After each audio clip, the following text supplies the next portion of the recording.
Hola, buenas tardes, bienvenidos al video tutorial de hoy en el que vamos a hablar de la la multiplexación por división en tiempo, TDM, y la estructura de la trama E1.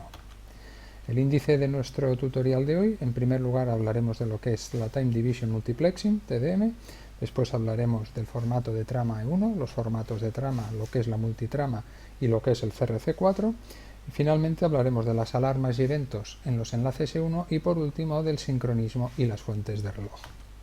Entrando ya en el primer tema, es la multiplexación por división en tiempo, TDM o Time Division Multiplexing. Es un mecanismo, un procedimiento por el cual se asignan intervalos temporales individuales en la señal multiplexada a cada una de las diferentes fuentes de tráfico. Por así decirlo, cada fuente ocupa un intervalo temporal dentro de la estructura multiplexada. La velocidad de la señal multiplexada o compuesta es la suma de las tributarias. ¿Qué ocurre? Que si las diferentes fuentes llegan con diferente reloj, con velocidad diferente, se necesitan lo que se denominan bits extra para relleno y compensación dentro de la señal multiplexada, lo veremos más adelante. Y si esta técnica la aplicamos a lo que son las telecomunicaciones y la telefonía, en este caso la velocidad básica en telefonía es de 64K, debido a la codificación que denominamos G711 o PCM analógica digital. Esta velocidad de 64K parte del criterio de Nyquist, en donde nos dice que para recuperar de forma digital una señal analógica y muestrearla correctamente debemos hacerlo a una velocidad superior a 2 veces el ancho de banda. Con un ancho de banda de la señal analógica de 4 kHz debemos muestrear a 8 kHz, y si usamos 8 bits por muestra, pues tendremos la velocidad de 64 kilobits por segundo.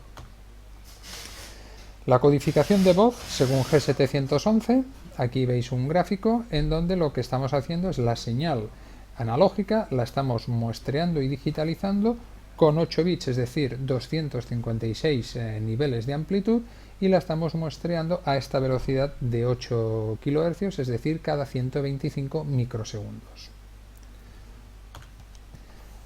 Aquí veis un gráfico de lo que sería cómo funciona una multiplexación por división en tiempo. Como veis en la pantalla tenemos tres flujos de 64 kilobits. Aquí los veis: el flujo A, diríamos, el flujo B y el flujo C. A1, A2 y A3 son unidades de información, podríamos pensar en bits o en bytes, tanto para el flujo A, para el flujo B, como para el flujo C. Lo que hacemos con la multiplexación en tiempo es que vamos cogiendo una unidad de información de cada uno de los flujos y lo vamos insertando, dijéramos, dentro de la señal multiplexada. Como veis aquí, empezando por la parte izquierda, tenemos A1, luego B1, luego C1, y repetimos la operación tomando el siguiente unidad de información del primer flujo: A2, B2, C2, luego A3, B3, C3. Como resultado de esta multiplexación, aquí estáis viendo que si cada uno de los flujos llegase a 64 kilobits por segundo, que como hemos visto era la velocidad en la que muestreamos o digitalizamos una señal de telefonía, pues aquí la suma de los tres flujos nos daría una velocidad combinada que sería simplemente la multiplicación de las tres, 192 kilobits por segundo. Vamos ya a hablar de lo que sería la trama E1.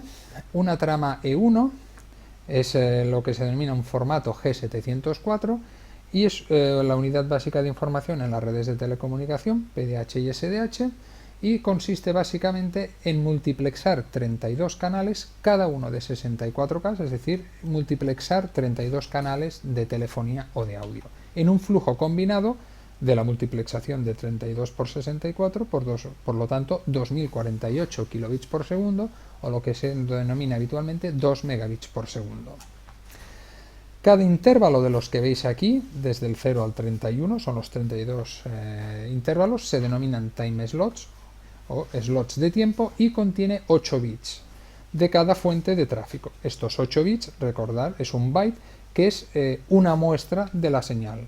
Si os acordáis, estábamos codificando en G711, con lo cual cada muestra eran un nivel de los 256, 8 bits.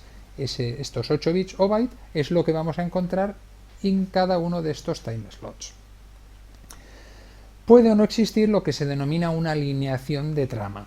Si no existe una alineación de trama, es decir, si lo que enviamos es un flujo dijéramos sin multiplexar, donde no podemos distinguir cada uno de los intervalos, es el formato que se denomina Clear Channel y es un caudal de 2048 kilobits por segundo completos para tráfico de usuario. En este caso hablaríamos de una trama no entramada o de una trama G703, pero no G704. Cuando hablamos de G704 es porque nos hacemos referencia a lo que es una estructura de trama.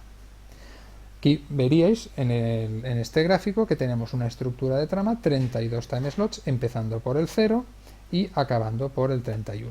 Hay dos timeslots especiales con un significado particular dentro de la trama, que es lo que es el timeslot 0 y el timeslot 16. El timeslot 0 lo veremos más adelante, lleva lo que es un alineamiento de trama, y el timeslot 16 es lo que lleva una señalización por canal asociado, Cache Channel Associated Signal. Lo veremos más adelante. ¿En qué consiste el alineamiento de trama? Bueno, el alineamiento de trama se ubica en el primer timeslot y se usa para permitir discernir dónde comienza una trama. ¿Por qué nos interesa saber dónde comienza una trama? Porque a partir de que sepamos dónde comienza esta trama, contando los bits de 8 en 8 vamos a poder recuperar la información de cada tributaria.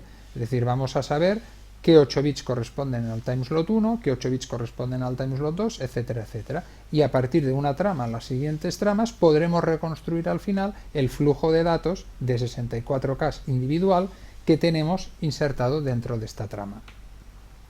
El TS0, o el timeslot 0, mejor dicho, en las tramas pares se usa realmente para alineamiento de trama. Es lo que se denomina en inglés FAS, Frame Alignment Sequence, y tiene esta estructura que veis aquí. La X luego veremos que puede tener varios valores y vemos un 0, 0, 1, 1, 0, 1, 1. El timeslot 0 en las tramas impares no se usa para alineamiento de trama. Se denomina NFAS, No Frame Alignment Sequence, y tiene también esta secuencia. Como veis, X vuelve a ser reservado, se puede usar para CRC o para uso internacional, veremos después lo que es el CRC4 de detección de errores.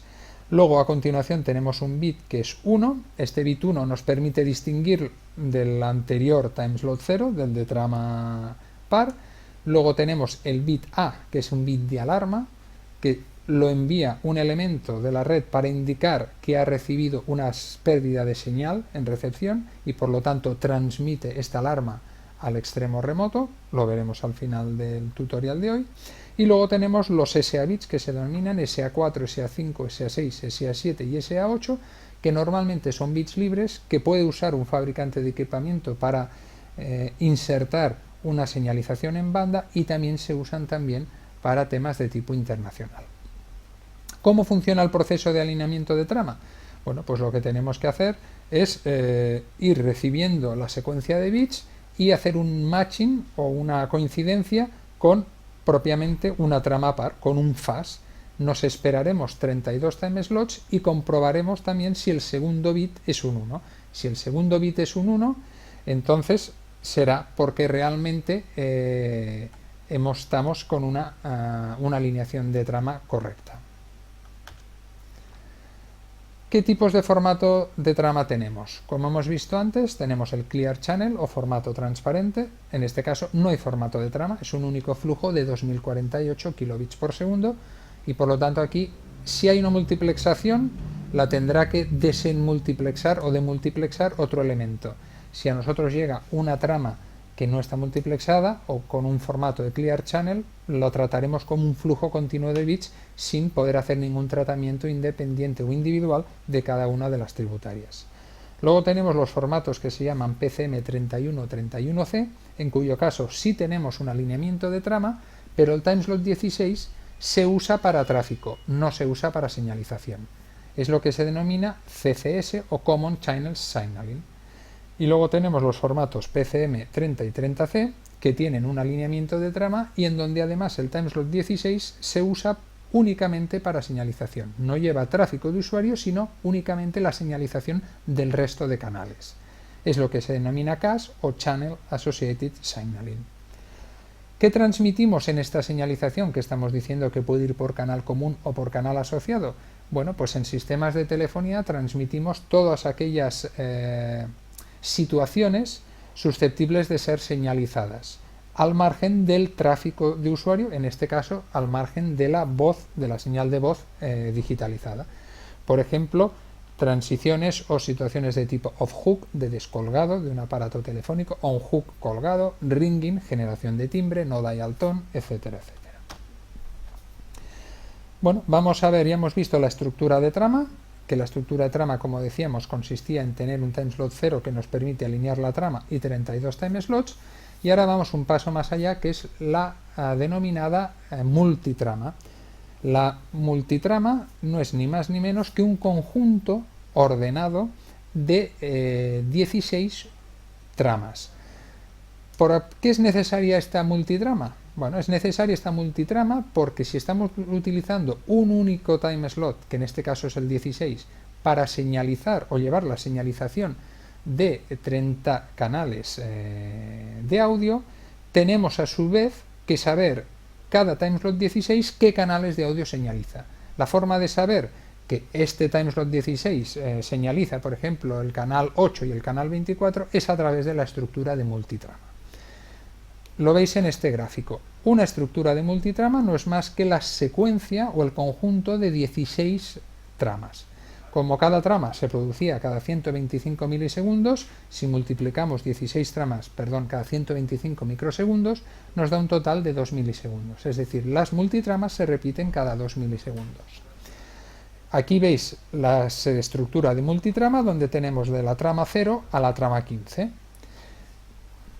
Entonces, en la trama 0, aquí hacemos un zoom, la estáis viendo, la trama 8 hemos cogido y la trama 15, a 3 ejemplos.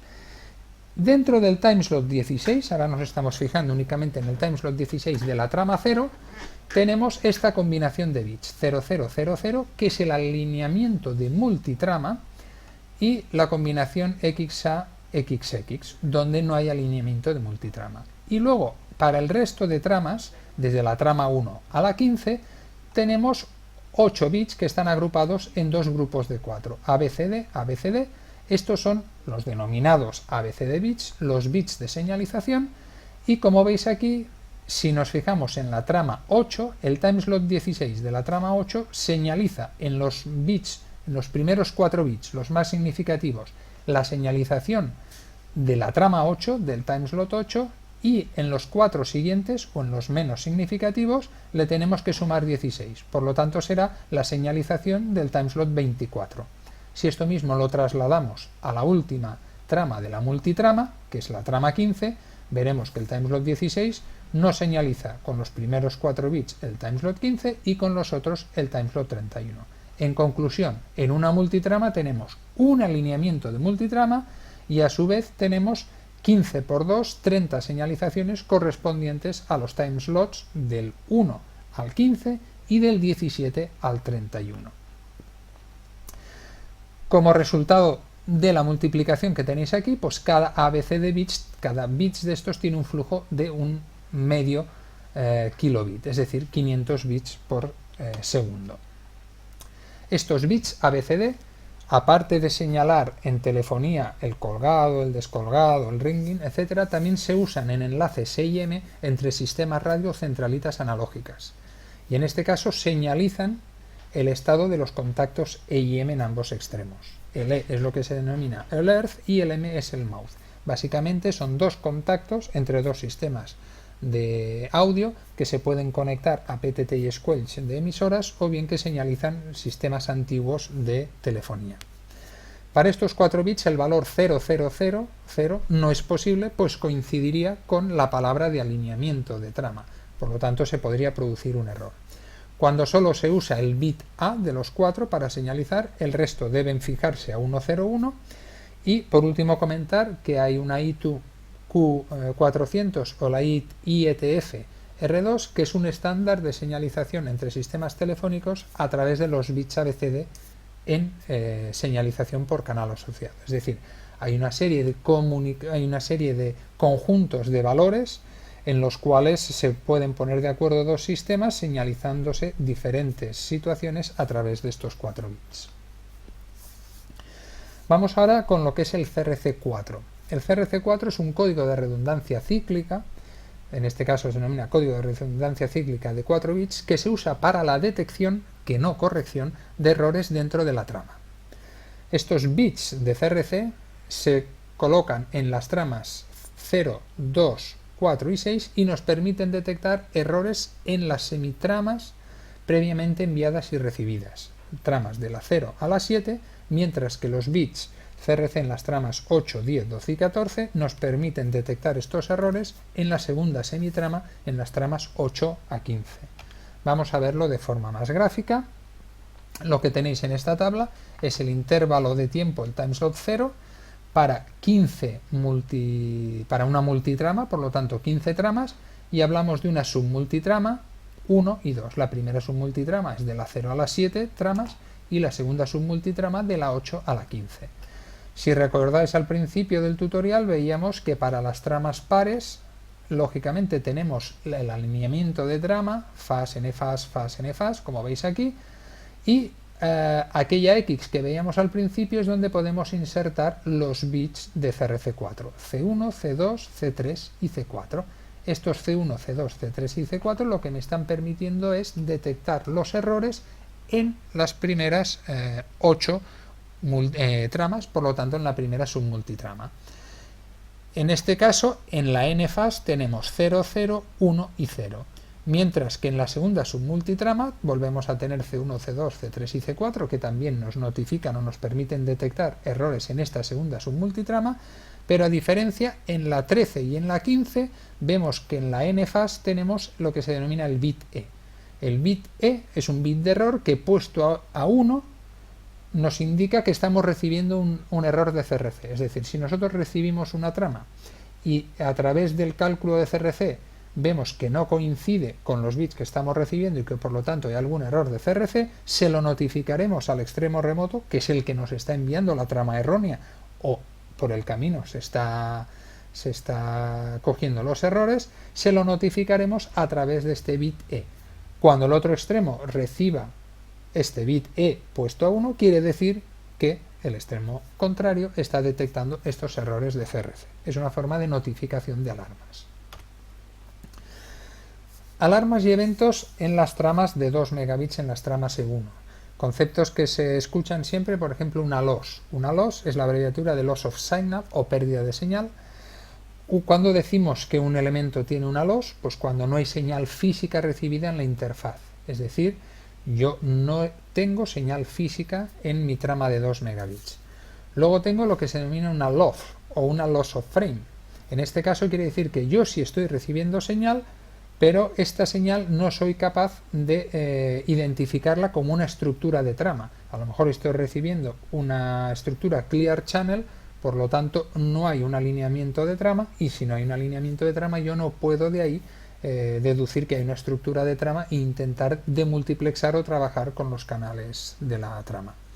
Y aún tenemos un paso más que sería una loss of multiframe, es decir, yo puedo detectar que estoy recibiendo una señal válida, estoy detectando una señal, una trama válida, un alineamiento de trama, pero soy incapaz de detectar el alineamiento de multitrama. ¿Por qué? Pues porque probablemente estoy recibiendo los datos en un formato que no es CAS, por ejemplo PCM31 o 31C, con lo cual no tengo realmente una estructura de multitrama. Por último, el concepto de ICE o All Ones, que se produce cuando se reciben unos continuos, es decir, yo decodifico esa señal E1, esa trama G704, y veo que estoy recibiendo unos continuos, al menos 509 de los últimos 512 bits, por lo tanto menos de 3 ceros en 2 tramas consecutivas. Esto es materialmente imposible porque solo con los intervalos 0 tendrían que haber más ceros.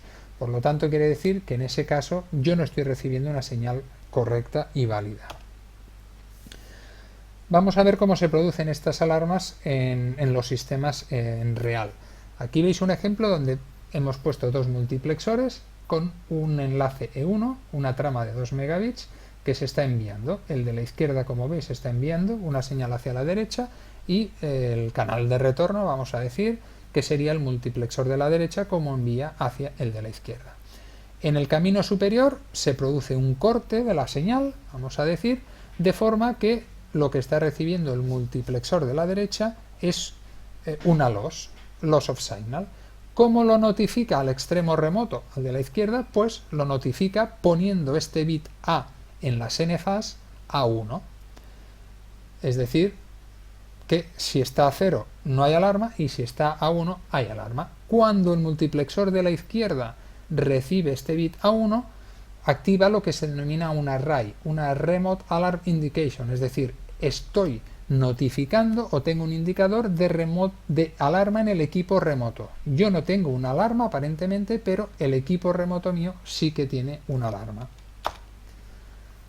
Otro ejemplo sería en el que tuviéramos un módem o un multiplexor óptico eléctrico, por ejemplo, y recibiéramos un flujo de 2 megabits en óptico y lo convirtiéramos a eléctrico.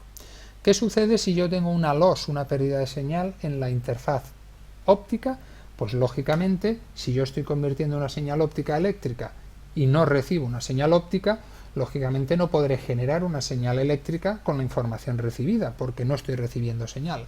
Pues en este caso lo que haría el dispositivo es, en vez de no generar señal a través del 2 megabits, o sea, no sería como un link down de Ethernet, sino que lo que haría sería generar una SIA, es decir, genera una señal continua de unos, lo cual está informando al multiplexor de la derecha que estoy recibiendo una señal física correcta a nivel físico, pero que es todo unos. Por lo tanto, es una alarma, es una señal errónea o es una señal que yo no puedo decodificar.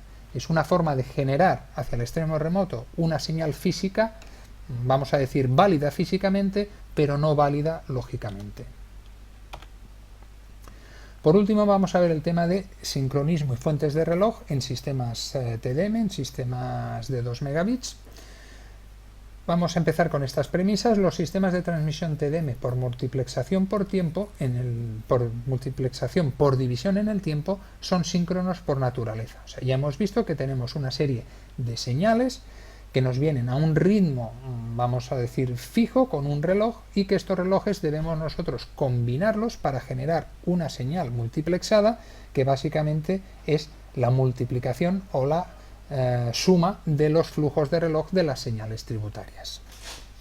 Estos sistemas son síncronos, que quiere decir que todos los nodos de la red necesitan trabajar con un reloj común para poder insertar o extraer la información de los diferentes flujos a un ritmo idéntico. Es decir, yo esta trama de 2 megabits me llega con un reloj y debo tratarla siempre con ese reloj para poder demultiplexar y extraer correctamente la información de cada uno de los time slots. Es importante que el reloj sea correcto porque el nodo debe muestrear el flujo exactamente en el centro del bit para minimizar los efectos de la distorsión. ¿Qué quiere decir? Que si yo tengo una señal binaria de unos y ceros continua en el tiempo, yo debo ser capaz de muestrear esa señal justo en el centro de mi señal binaria para evitar que se me vaya hacia el flanco de entrada o el flanco de salida. Si este reloj no es único, es lo que vemos en el párrafo siguiente, la deriva de los relojes individuales provoca lo que se denominan slips o deslizamientos. ¿Cuándo se producen estos deslizamientos? Estos deslizamientos se producen cuando nuestro sistema tiene un reloj interno que muestrea la señal no con el mismo ritmo y no con el mismo reloj exacto de la señal entrante.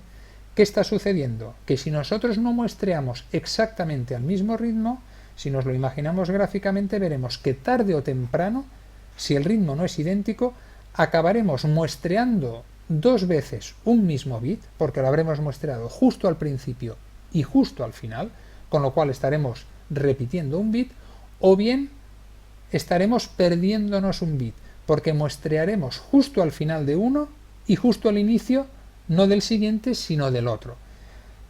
Como veis, o estamos perdiendo un bit o estamos repitiendo un bit. Esto es lo que se denomina deslizamientos o slips. La única forma de evitarlo es que exista un único reloj patrón en toda la red. Conclusión, que realmente todos los nodos de la red deben sincronizarse con este reloj patrón. Este reloj patrón, ¿qué puede ser? Puede ser una fuente externa de reloj, típicamente un receptor GPS, un oscilador de precisión. Esto es lo que se denomina en cualquier equipo darle un reloj externo, es decir, el equipo toma el reloj de otro equipo externo que se considera el patrón de la red. También el reloj patrón puede ser el oscilador interno de uno de los equipos. En redes reducidas no es tan importante la precisión del reloj patrón, sino el hecho de que todos los nodos se sincronicen con este mismo patrón. Entonces es lo que se denomina un reloj interno. Uno de los equipos de la red utiliza su propio oscilador interno como reloj patrón. Y por último, el reloj puede ser extraído de una señal síncrona de entrada al nodo. Por ejemplo, un E1 que llega a mi nodo, yo tomo el reloj de esta propia señal. Esto es lo que se denomina el reloj esclavo. Por lo tanto, veis que hay tres conceptos. Reloj externo, me lo da un equipo externamente. Reloj interno, el oscilador interno de mi dispositivo. Y lo que denominamos el reloj esclavo, que es que yo lo tomo del E1 que me viene de otro equipo. Con lo cual, si el otro estaba en interno, yo me pongo en esclavo y recupero el reloj mismo que tiene el equipo remoto como interno.